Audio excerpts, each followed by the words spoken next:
नमस्कार. खरं तर माझ्यासमोर प्रश्न होता की अशा एका अवजड विषयासंदर्भात मुलांशी बोलायचं म्हणजे नेमकं काय करायचं. सामाजिक भान आणि बालपण असा आपला आजचा विषय आहे. मग मुलांना सामाजिक भान यावं यासाठी पालक म्हणून, शिक्षक म्हणून, आई दादा म्हणून आपण काय काय करू शकणार आहोत, त्यांच्याशी कशा गप्पा मारू शकणार आहोत यासाठीचा हा एक प्रयत्न आहे. माझ्यासोबत आहे आज कौशिकी. हॅलो. हॅलो. आणि कौशिकी इयत्ता 3री मध्ये शिकते. कुठल्या शाळेत जातेस ग तू? आनंद क्षण. आनंद क्षण म्हणजे काय बेटा? म्हणजे आनंदाचा क्षण. आनंदाचा क्षण ज्या शाळेत मिळतो ती शाळा. फक्त एकच क्षण मिळतो का खूप क्षण मिळतात? खूप क्षण मिळतात. अच्छा, कसे कसे मिळतात बरं? काय आहे नेमकं, तुमची शाळा काय करते? आम्ही शाळेत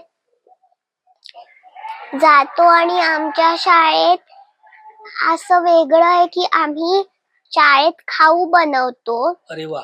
आम्ही शाळेत चित्रपट बघतो. अरे वा. आणि आम्ही शाळेत सादरीकरण करतो. कसलं सादरीकरण करता? ताई एखादा विषय देते. कुठला विषय बरं, एखादा सांग बरं. म्हणजे जसं की एखादं पावसाचं गाणं म्हणायचं किंवा एखाद्या विषयावरती बोलायचं किंवा कोणती तरी कृती सादर करून दाखवायची किंवा एखादा अभंग म्हणायचा. अरे वा. तुला येतो अभंग? हो. कुठला येतो ग? तुझी सेवा करीन. हो, म्हणता येतो तुला? हो. ओके, म्हणून दाखव बरं.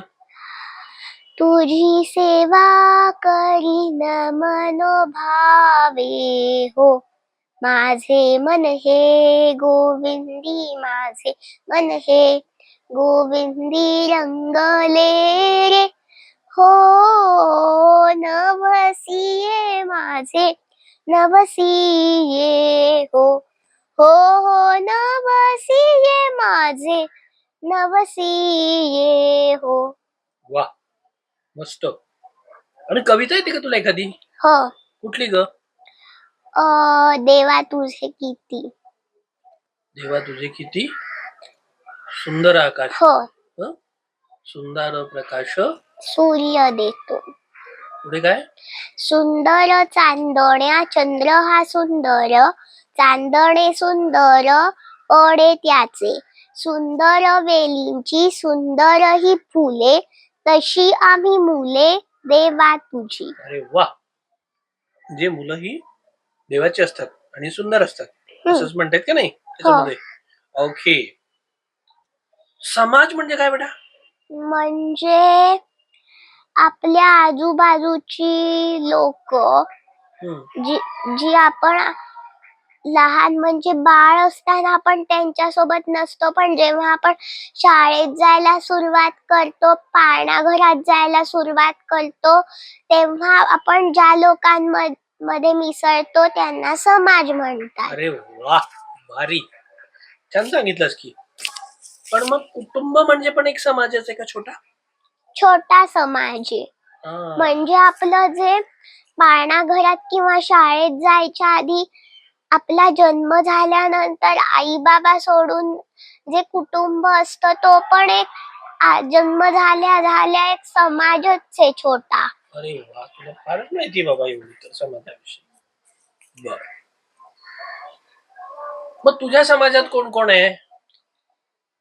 माझ्या समाजात मी पूर्वी पाळणा घरात जायचे, तिथले शिक्षक आहेत, तिथले माझे मित्र आहेत, अजून तिथल्या मावशी आहेत, अजून शाळेतल्या मावशी आहेत, शाळेतल्या ताई दादा आहेत आणि गंपू दादा आहे. अरे बापरे, फारच मोठा अजून समाज आहे तुझा. मित्रमैत्रिणी सुद्धा आहेत. अच्छा, ओके. आणि मी पोहायला जाते, तिथले माझे सर आणि तिथले माझे मित्रमैत्रिणी. कोण सर आहेत, काय नाव त्यांचं?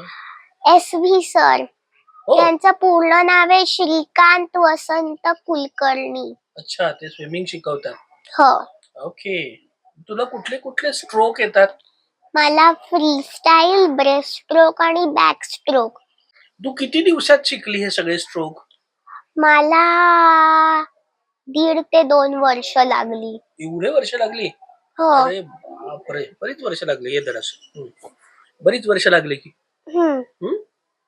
सर्वात आधी कुठला स्ट्रोक शिकली तू? फ्रीस्टाईल म्हणजे काय असतं ते? म्हणजे पाण्यात असं पालथं पडायचं, हा. अजून पाय असे असे मारायचे आणि हात असे असे मारायचे आणि 3 असे 1 2 आणि 3 हात मारल्यावरती असा श्वास घ्यायचा. कसा श्वास घ्यायचा, घेऊन दाखव बरं. म्हणजे 1 2 3 असा. परत एकदा. 1 2 3 असा. एकदा इकडे एकदा तिकडे. हा, म्हणजे पण पुढे कसं जातो आपण? पाय मारत राहायचे. म्हणजे चालताना आपण पाय असे असे केले तर पुढे चालतो, हो. आणि आपण झोपून पाय असे असे केले तरी पण पुढे जातो.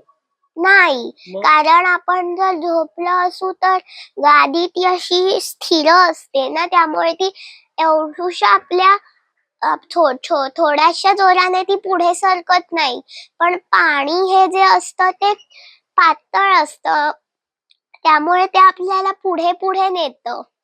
अच्छा, म्हणजे मग आपल्याला जर इथून तिथे जायचं असेल तर आपल्याला आता बसचं तिकीट काढावं लागतं, विमानाचं तिकीट काढावं लागतं, ट्रेनचं तिकीट काढावं लागतं, किंवा 2 व्हीलर मध्ये पेट्रोल टाकावं लागतं. हो. मग आपण इथून तिथे जातो. पण पाणी म्हणजे फुकटातच नेतं आपल्याला इथून तिथे. मग स्विमिंग सगळ्यांना आलं तर काय कोणाला खर्च करायची गरजच नाही पडणार ना? हो, पण मग त्यासाठी जमिनीवरती पण पाणी लागेल ना. हा, जमिनीवर पाणी मग लागेल. आपल्याला घरात पण राहता येणार नाही. नाही. नाही, घरात पाणी येईल ना. हा, याचा तर मी विचारच नाही केला की घरात पाणी येऊ शकतं. पण जर आपण जर चालत गेलो किंवा आपण सायकल घेतली तर आपल्या सायकलची एकदा विकत घेतली की घेतली, त्याच्यात फक्त हवा भरायचं आणि पंक्चर झालं तर त्याचे पैसे लागतात. म्हणजे कमी खर्चाचं एकच वाहन आहे, कुठलं? सायकल. सायकल. मग तू सायकल चालवतेस का नाही?